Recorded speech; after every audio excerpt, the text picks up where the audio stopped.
Por último, nos queda hablar del cáncer de ovario.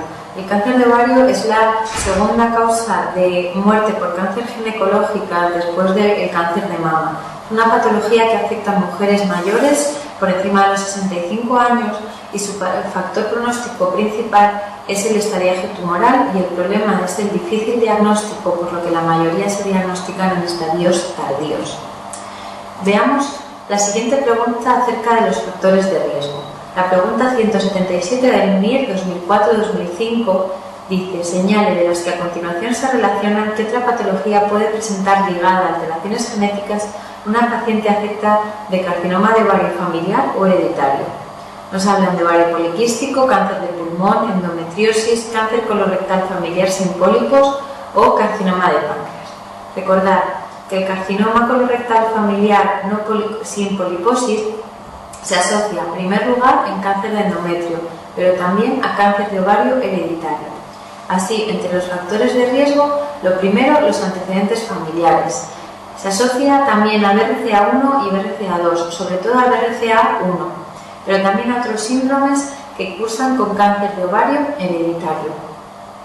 La teoría de la ovulación incesante habla de que cada ovulación produce una cicatriz a nivel del ovario, y eso requiere una reparación celular y tisular, lo cual aumenta la proliferación celular y aumenta el riesgo de una displasia y un cáncer de ovario.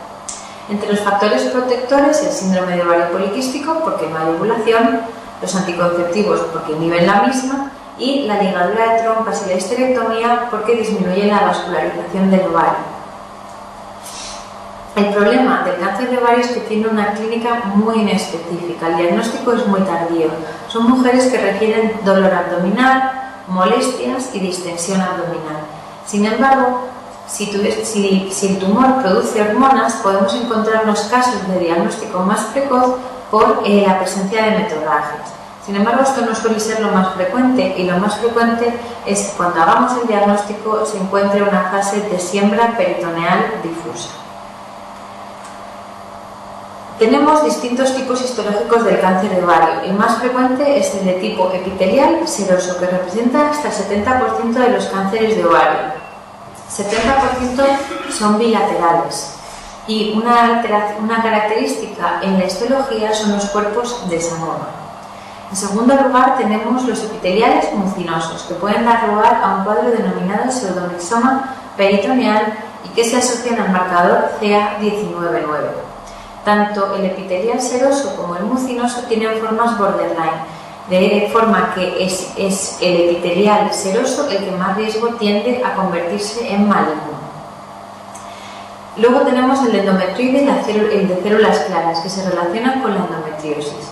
El endometrioide se asocia en un 10% a focos de endometriosis ovárica, y también se asocia en un 30% al adenocarcinoma primario de endometrio. Cuando tenemos una paciente con endometriosis, si se presenta un cáncer de ovario, la histología más frecuente va a ser la de un carcinoma de células claras. Recordad que como son tumores hormonodependientes en relación con la endometriosis, en estas pacientes después de la cirugía no podemos administrar terapia hormonal sustitutiva.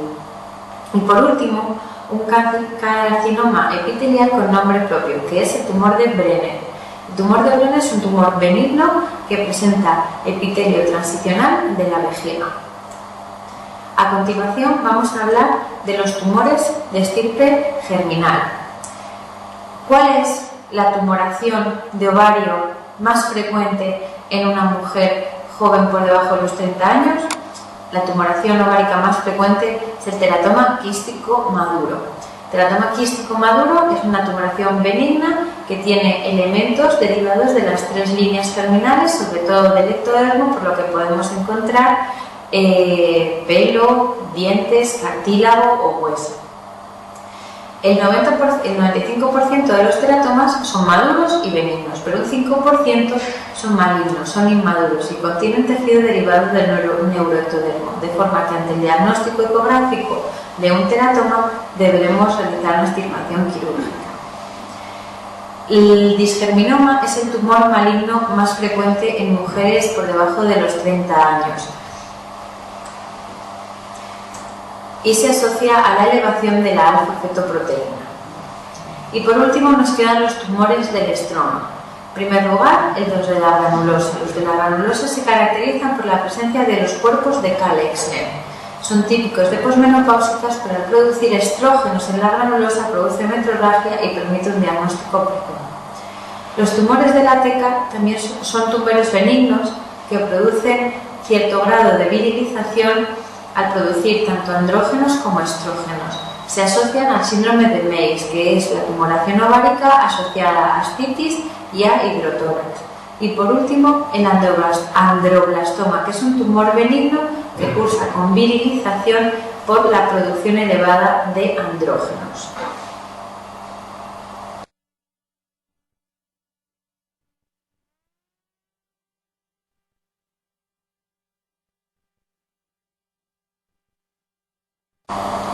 La estadificación del cáncer de ovario siempre es postquirúrgica. Vamos a verla un momento antes de ver cuál es el tratamiento quirúrgico. La estadificación, el estadio 1 es un tumor de ovario limitado al ovario. Estadio 1A, unilateral, con la cápsula íntegra, el líquido peritoneal negativo. Estadio 2B, 1B, es el mismo, pero bilateral, cápsula íntegra y líquido negativo. Y el estadio 1C es uni o bilateral con la cápsula rota o bien la citología del líquido peritoneal positiva. El estadio 2 del cáncer de ovario es cuando invade órganos de la pelvis. 2A cuando afecta útero y trompas, 2B cuando afecta otros órganos de la pelvis y 2C cuando además la cápsula está rota o el líquido peritoneal es positivo. Y el estadio 3 cuando está fuera de la pelvis. Entonces, ¿qué hacemos con una paciente con una sospecha de cáncer de ovario? En una paciente con la sospecha de cáncer de ovario debemos someterla a cirugía radical. Primero se tomará una muestra intraoperatoria para la confirmación del diagnóstico y a continuación se procederá a la realización de una histerectomía, doble anesectomía, linfadenectomía pélvica y paraórtica, apendicectomía, omentectomía, toma de toda citorreducción de todos los implantes peritoneales y toma de biopsias de los peritoneos tanto vesicales, parietales o como subdiafragmáticos. Con esto conseguimos el estadiaje y determinar cuál es el tratamiento adyuvante necesario. En los casos de tumor 1A, 1B, G1, G2 será suficiente con la observación. En los casos de tumor 1A, 1B, G3 o 1C habrá que añadir quimioterapia con platino, 3 ciclos, y en el resto de los casos 2, 3 y 4 añadir platino y Taxol. Solo una excepción a esto: en las pacientes jóvenes con deseos genésicos con tumor en estadio 1A bien diferenciado G1 es posible limitar la intervención a la anesectomía, permitir la gestación y posteriormente completar la cirugía con anesectomía contralateral debido al alto riesgo de que esta paciente desarrolle un cáncer de ovario en el lado contralateral. Como complemento veremos la pregunta 233 del MIR 2002-2003. Habla de una mujer de 52 años diagnosticada de un carcinoma de ovario seroso que ha resultado inoperable por extensión abdominal masiva.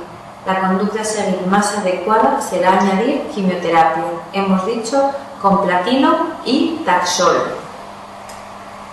Y la pregunta 183 del MIR 2000-2001 de familia. Es una paciente sin hijos de 23 años diagnosticada de un tumor de ovario ecográficamente sospechoso de malignidad. Se informa de la posibilidad de realizar una cirugía conservadora en caso de cumplirse criterios indispensables. ¿Cuáles son los siguientes supuestos desaconsejaría? Carcinoma epitelial infiltrante bien diferenciado. Hemos dicho que necesitamos que sea un 1A G1. Biopsia de Piplon negativo, efectivamente, porque si no sería un estadio mucho mayor. Tumor encapsulado, puesto que si la cápsula estuviese rota dejaría de ser un 1A para ser un 1C.